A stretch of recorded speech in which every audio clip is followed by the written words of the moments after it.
Hello everyone, स्वागत है आप सभी का हमारे यूट्यूब चैनल पर। कैसे हैं आप सभी लोग? उम्मीद है आप सभी लोग अच्छे होंगे और आपकी एम्स की तैयारी बहुत अच्छी जा रही होगी। एम्स के एग्ज़ाम में मात्र 15 दिन का टाइम बचा है। आपका एग्ज़ाम 25 या 26 अगस्त में होने वाला है। 25-26 अगस्त इसकी टेंटेटिव डेट्स हैं और इन्हीं डेट्स पे आपका एग्ज़ाम होना है। सो आपके पास ओनली 15 डेज़ का टाइम रह गया है और इन 15 दिनों में आपको अपना सिलेबस भी ख़त्म करना है, रिवीजन भी करना है, पीवाईक्यूज़ की प्रैक्टिस करनी है। सारी चीज़ें आपको इसी टाइम में करनी है। जैसा कि आप लोग जानते हैं, मैं टेलीग्राम पे डेली आपको सिलेबस सेंड कर रही थी और वो सिलेबस ऑलमोस्ट कंप्लीट होने पर है। सारा उसके अकॉर्डिंग जिन स्टूडेंट्स ने उसको अगर फॉलो किया है तो उनका मोस्टली सिलेबस ख़त्म हो चुका है, मतलब वो सिलेबस कर चुके हैं अगर उसको फॉलो किए हैं तो। अगर आप अपने अकॉर्डिंग भी सिलेबस कंप्लीट कर रहे हैं तो ये भी अच्छी बात है, बस ये है कि सिलेबस कंप्लीट होना चाहिए। मैं उसमें आपको डे के हिसाब से डेली टारगेट देती थी, जो आपको पढ़ना होता था वो मैं लिख के देती थी और शाम को मैं उसके पीवाईक्यूज़ एमसीक्यूज़ करा दी थी। तो इस तरीके से आपने सिलेबस, उम्मीद है मुझे, ख़त्म कर लिया होगा। तो कुछ स्टूडेंट्स के मैसेज थे कि सिलेबस तो हमारा ख़त्म हो गया है, बट इस टाइम पर आपको कुछ इम्पॉर्टेंट टॉपिक्स बता दीजिए, जो इम्पॉर्टेंट टॉपिक्स अब रिवाइज़ करने हैं। ज़्यादा से ज़्यादा उन्हीं टॉपिक्स को अब रिवीजन करना है जो एग्ज़ाम में पूछे जाते हैं और उनमें उनसे क्वेश्चन आने का चांस रहता है। आज की वीडियो में मैं आपको यूनिट्स में कौन-कौन से टॉपिक्स इम्पॉर्टेंट हैं, कौन-कौन से टॉपिक्स आपको अब रिवीजन में लाने चाहिए, अच्छे से इनका रिवीजन करना चाहिए, तो वो टॉपिक्स आज की वीडियो में बताने वाली हूँ।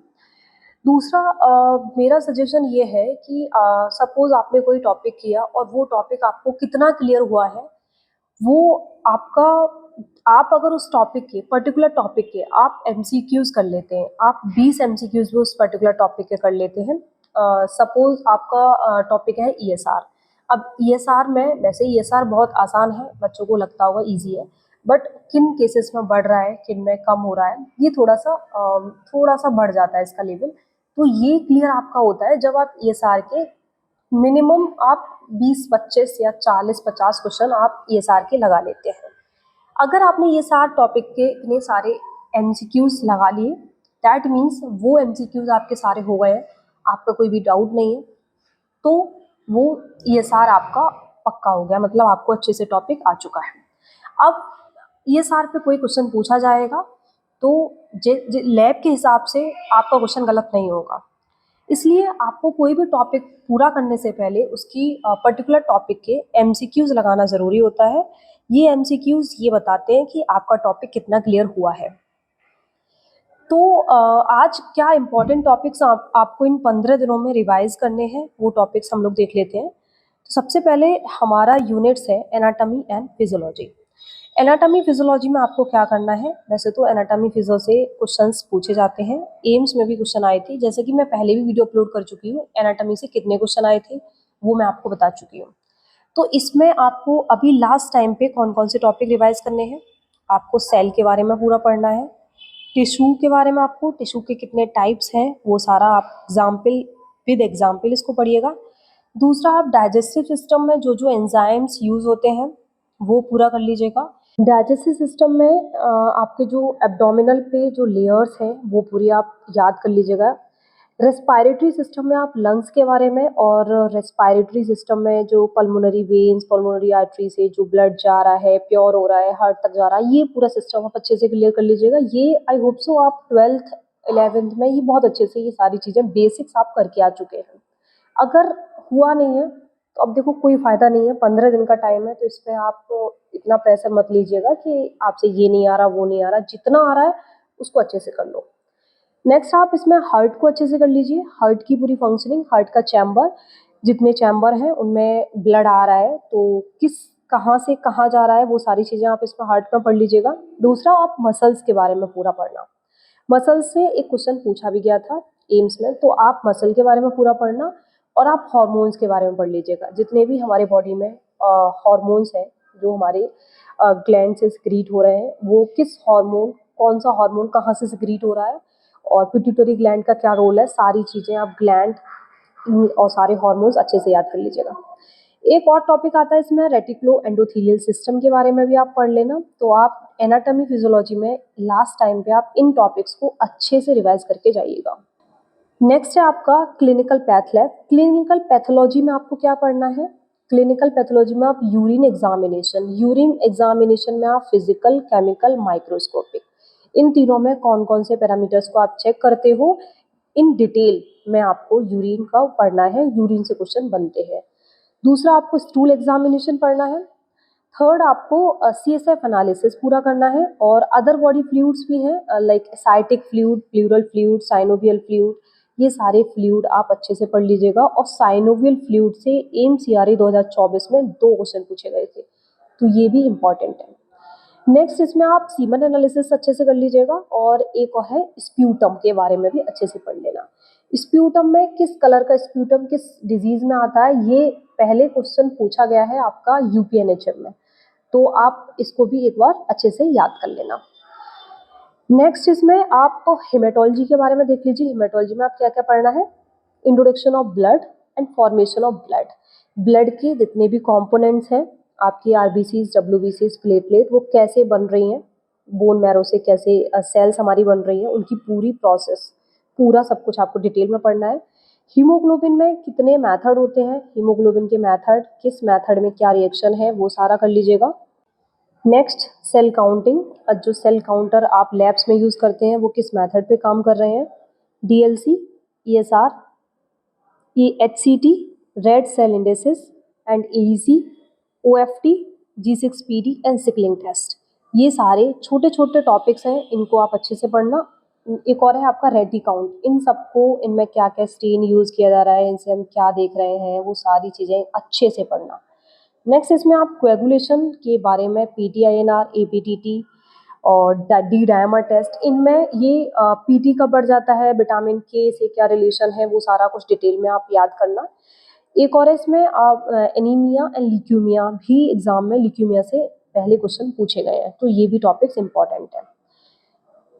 उसमें हेमेटोलॉजी में आप इतने टॉपिक करेंगे। नेक्स्ट आपका है ब्लड बैंक। ब्लड बैंक छोटा सा छोटी यूनिट है, बहुत बड़ी यूनिट नहीं है। इसमें आप ABO RH ब्लड ग्रुप को पढ़ना, बाकी और ब्लड ग्रुप पढ़ने की जरूरत नहीं है। क्रॉस मैचिंग एंड जितने भी क्रॉस मैचिंग से रिएक्शंस होती हैं, ट्रांसफ्यूजन रिएक्शंस जो होती हैं, कंपोनेंट प्रिपरेशन जो होता है, वो सारा आप अच्छे से पढ़ लीजिएगा। यही करना है बस, मतलब ब्लड बैंक में इसी से क्वेश्चन आता है, इसको अगर आप अच्छे से कर लेते हैं, ट्रांसफ्यूजन रिएक्शन से क्वेश्चन बनते हैं। नेक्स्ट आप माइक्रोबायोलॉजी में देखें, M stain, Ziehl Neelsen stain and Albert stain, मतलब माइक्रो में जो ये सिंपल स्टेन है, वो किसके लिए किस बैक्टीरिया के लिए पर्टिकुलरली यूज़ किए जा रहे हैं, और इनका क्या रिएक्शन है, क्या इनकी स्टेप्स हैं, वो अच्छे से पढ़ना। नेक्स्ट इसमें आप culture media and media preparation, culture media जो बनाए जाते हैं वो डिफरेंट मीडिया बनाए जाते हैं, उनका क्या यूज़ है और कैसे बनाए जाते हैं। स्टरलाइजेशन एंड डिसइंफेक्टेंट इंपॉर्टेंट है, ये इसमें से एग्जाम में क्वेश्चन बनते हैं, और इसमें आपको कंफ्यूजन भी रहता है, मतलब इस चैप्टर को बहुत ज़्यादा बार भूलते हैं, मुझे याद नहीं रहता था कभी, इसलिए मैं बता रही हूँ, हो सकता है आपके साथ भी ऐसा कुछ हो। AST। नेक्स्ट आप माइकोलॉजी में क्या पढ़ेंगे? माइकोलॉजी में आप एग्जाम्पल्स और इसमें जो डिवीज़न है वो पढ़ना है, और डिजीज़ पढ़नी है। ये इसमें बहुत ज़्यादा नहीं पढ़ना है, मैं टेलीग्राम ग्रुप पे माइकोलॉजी को दे भी चुकी हूँ, जितना मैंने सेंड किया है आप सिर्फ उतना याद कर लीजिए, वही इनफ है। मैंने भी ये एक मतलब चार्ट बना के पूरा लिख रखा है, तो ये मैंने बहुत बार रिवीजन किया है। आप इसी के थ्रू, आप जो टेलीग्राम चैनल को ज्वाइन करके उसमें माइकोलॉजी का आपको PDF मिल जाएगा, तो आप फंगस को वहाँ से कंप्लीट कर सकते हो, उसके अलावा आपको कुछ नहीं पढ़ना। अगर क्वेश्चन आता है तो उसी में से आएगा, अदरवाइज नहीं आएगा। माइकोलॉजी इतनी ज़्यादा इंपॉर्टेंट नहीं है। वायरोलॉजी में आप वायरसेस एंड वायरसेस की क्लास एंड वायरसेस के बारे में जो बेसिक नॉलेज है CP बवेजा बुक में, उतना इनफ है, उसमें आप बेसिक्स पढ़ना। दूसरा आप RNA DNA वायरसेस के एग्जाम्पल पढ़ना, कौन सा वायरस क्या बीमारी करता है वो भी पढ़ना। कभी कभी ऐसा है कि कुछ वायरसेस ऐसे हैं जो आपको लगता है इसमें से क्वेश्चन आएगा नहीं, बट उसमें से क्वेश्चन आ जाता है। जैसे कि एक क्वेश्चन आया था रूबेला वायरस की शेप के बारे में, तो ये क्वेश्चन आई थिंक एम्स में ही पूछा गया है, एम्स ऋषिकेश में ये क्वेश्चन पूछा गया था, तो इसको आप अच्छे से पढ़ लेना। मतलब रूबेला वायरस है, और भी ऐसे वायरसेस हैं जिनमें आपको लगता है कि ये नहीं पूछे जाएंगे, बट उनमें से क्वेश्चन आ जाता है, तो आप वायरसेस को भी अच्छे से पढ़ लेना। नेक्स्ट आपका इम्यूनोलॉजी में आप एंटीजन एंटीबॉडी और एंटीजन एंटीबॉडी रिएक्शंस को अच्छे से कंप्लीट कर लो। दूसरा इसमें इम्यूनोग्लोबुलिन जो है आईजीजी, आईजीए, आईजीएम, आईजीई, इनका एक अलग अलग पेपर पे चार्ट बना के एंड इसको रिलेट करके याद करो।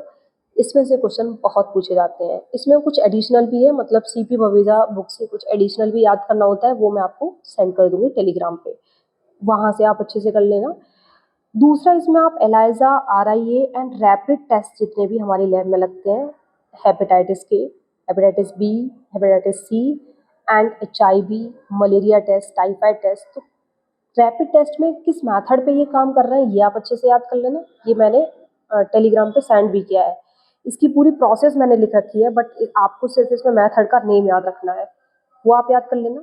दूसरा आपका नेक्स्ट आपकी यूनिट है हिस्टोपैथोलॉजी। हिस्टोपैथोलॉजी में आपको क्या पढ़ना है? टिश्यू प्रोसेसिंग के बारे में पढ़ना है एंड सेक्शन कटिंग के बारे में पढ़ना है, किस तरह का नाइफ यूज हो रहा है, टिश्यू का प्रोसेसर में जो जितने भी कंटेनर होते हैं उनमें क्या होता है, कितने में क्या होता है, वो सारा अच्छे से याद करना है। दूसरा नाइफ और उसका होनिंग, स्टॉपिंग, वो सब याद रखना है, और जितने भी हिस्टोपैथ में स्टेन यूज होते हैं ये आप बिश्नोई बुक में जितने भी स्टेन दे रखे हैं वो सारे याद रखना। और बिश्नोई बुक में कुछ एरर भी हैं, तो आप उनको देखने के बाद ही उसको लर्न करना, किसी स्टैंडर्ड बुक से मैच करने के बाद। लेकिन जितना बिश्नोई में दे रखा है, जितना स्टैंडर्ड मतलब बिश्नोई में दे रखा है, जितने स्टेन्स आप उतना याद कर लेंगे बहुत बड़ी बात है। उसमें बहुत स्टेन दे रखे हैं, बट उसमें से मोस्टली इंपॉर्टेंट हैं जो कि एग्जाम में आते हैं। नेक्स्ट साइटोलॉजी में आप पेप स्मेयर, एफएनएसी को अच्छे से पढ़ लेना। इंस्ट्रूमेंटेशन से बहुत क्वेश्चन आए थे, आई थिंक 8 या 9 क्वेश्चन पूछे गए थे इंस्ट्रूमेंटेशन से। उसमें इंस्ट्रूमेंटेशन को आपको अच्छे से करना है। इसमें आपको पीसीआर, स्पेक्ट्रोफोटोमीटर, ये पीसीआर, स्पेक्ट्रोफोटोमीटर, ये सब genetic engineering and biomedical research में यूज़ किए जाते हैं। इसमें आप centrifuge, electrophoresis, microscope, pH meter, deep freezer and laminar air flow, water bath, biosafety cabinet, pipette, chromatography, ये सब आप ब्रीफ में पढ़ लो। मतलब इनका आप प्रोसीजर याद रख लो, सिंपल। इनके टाइप्स हो तो टाइप्स याद रख लो, बट इसमें से क्वेश्चन एमसीआरई में पूछे गए थे, तो आप इसको ज़रूर कवर करके जाइएगा, छोड़ के मत जाना। नेक्स्ट आपका लेबोरेटरी मैनेजमेंट है, उसमें आप बायोसेफ्टी लेवल्स को याद रख लीजिए। नेक्स्ट आता है आपका बायोकेमिस्ट्री, जिसमें एमसीआरई 2024 में सबसे ज़्यादा क्वेश्चन पूछे गए थे बायोकेमिस्ट्री से। बायोकेमिस्ट्री में आप सॉल्यूशंस याद रखो, नॉर्मल, मोलर, सैचुरेटेड, अनसैचुरेटेड, ये सारे तरह के सॉल्यूशन पढ़ लो। इन सबके फॉर्मूलेज याद कर लो। इन पर आपका इस फॉर्मूले बेस्ड एक न्यूमेरिकल, छोटा न्यूमेरिकल भी आ सकता है, तो आप इन सबके फॉर्मूले याद करिएगा। ये सिंपल, आप उस क्वेश्चन में फॉर्मूला पुट करके आंसर ला सकें, आप इतना इन टॉपिक्स को अच्छे से क्लियर कर लेना। नेक्स्ट इसमें आप बफर सिस्टम पढ़ लीजिएगा। नेक्स्ट है आपका कैलोरीमीटर और डिस्टिलेशन, प्रोटीन के बारे में डिटेल में पढ़ना। डिसऑर्डर ऑफ अमाइनो एसिड्स को करिएगा एंड कार्बोहाइड्रेट, लिपिड, इनकी पूरा अच्छे से डिटेल में पढ़ना इसको। नेक्स्ट इसमें आप इलेक्ट्रोलिसिस में आरएफटी, एलएफटी और इलेक्ट्रोलाइसिस इन बॉडी फ्लूइड्स, ये करिएगा। दूसरा आप आरएफटी, एलएफटी, जीटीटी, एचबीए1सी, ये सारे टेस्ट को कंप्लीट करना एंड इलेक्ट्रोफोरेसिस भी पढ़ना, और पेनक्रियाटिक एंजाइम्स और गैस्ट्रिक जूस, ये सारी चीज़ें आप बायोकेमिस्ट्री के अंदर रिवाइज करिएगा। बायोकेमिस्ट्री है बहुत बड़ी यूनिट, इनमें ही जो मैंने जितने आपको टॉपिक्स बताए हैं इसमें बहुत ज़्यादा सिलेबस है, तो आप इन्हीं टॉपिक्स को अच्छे से कवर कर लो, ये पेपर में आने के चांस है। तो ये मैंने कुछ इंपॉर्टेंट चीज़ें बताई सारी यूनिट्स के बारे में। आप 15 दिन के अंदर रिवाइज करो, और मोस्ट ऑफ द आपको जो करना है वो आपको पीवाईक्यूज की प्रैक्टिस करनी है। जो स्टूडेंट पीवाईक्यूज की प्रैक्टिस नहीं करते वो स्टूडेंट एग्जाम में फेलियर देखते हैं। उसका रीज़न ये है, पीवाईक्यूज बताता है कि एग्जाम में क्या पूछा जाएगा और आपको क्या पढ़ना है, तो पीवाईक्यूज सॉल्व करना बहुत इंपॉर्टेंट है।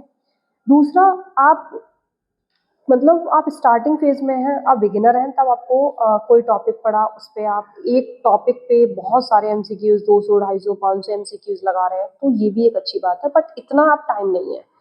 अब आपके पास पीवाईक्यू सॉल्व करने का ही टाइम है। आप टॉपिक रिवाइज करो, पीवाईक्यूज लगाओ, जितने भी जहां भी पीवाईक्यू जिस भी पेपर के मिल जाए सारे पीवाईक्यूज करते रहो। ये इंपॉर्टेंट है और यही एग्जाम में आपको हेल्प करेगा। तो आप इस चीज़ पे ज़्यादा गौर दीजिएगा। और जो भी मुझसे आपको हेल्प चाहिए आप मुझे टेलीग्राम पे मैसेज कर सकते हैं। टेलीग्राम की लिंक मैं डिस्क्रिप्शन बॉक्स में दे दूंगी, आप वहाँ से टेलीग्राम को ज्वाइन कर सकते हैं और आप बता सकते हैं कि आपको किस सब्जेक्ट का नोट्स या फिर आपको किस तरह की हेल्प मुझसे चाहिए, आप वो मुझे शेयर कर सकते हैं। वीडियो अगर आप सभी के लिए हेल्पफुल हो तो हमारी वीडियो को शेयर करें और जो भी चैनल पर नए हैं वो चैनल को सब्सक्राइब करें। आगे भी इस तरह की वीडियो आती रहेंगी। Thank you very much.